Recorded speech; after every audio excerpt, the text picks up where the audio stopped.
પટી લેવાનું મારે ભાઈ થઈ ગયું પાકું. અમે 40 છોકરા હતા, છોકરા છોકરીઓ 12મી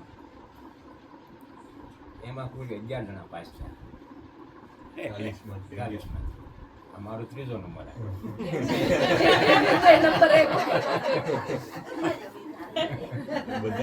બધાને કીધું, બધા પાસ થઈ ગયા. જેને કીધું એ જ પાસ થયા.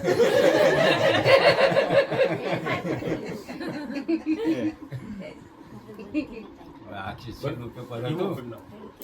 ઓલા રાજુભાઈને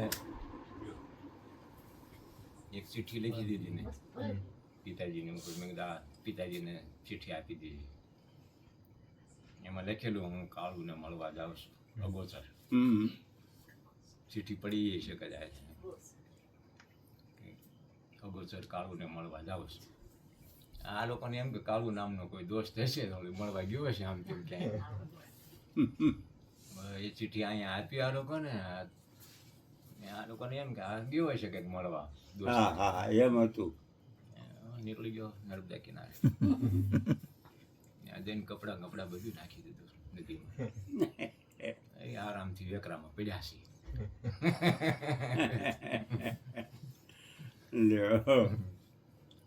સાચી વાત છે. એમ કરતા બધા ગોતવા નીકળ્યા. અને મારે હળતા ફરતા જવાનું છું કંઈક મહેસાણા તરફ. ઓલા બાબાજી રહેતા હતા ત્યાં પાછો સંજોગ થઈ ગયો. વિઠ્ઠલ બાપા આવેલા. વિઠ્ઠલ બાપા, હું, વિજયભાઈ, ક્રમસિંહ પટેલ અને વિજયભાઈ બોગરા. ના નહીં, વિઠ્ઠલ બાપા ને તમે 2 જ જણા હતા. તો બીજું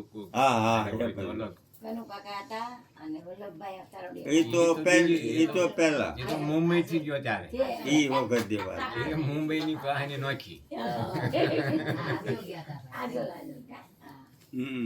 એ આજોલ વાળું કહાની. એ 2 વખતે આજોલ.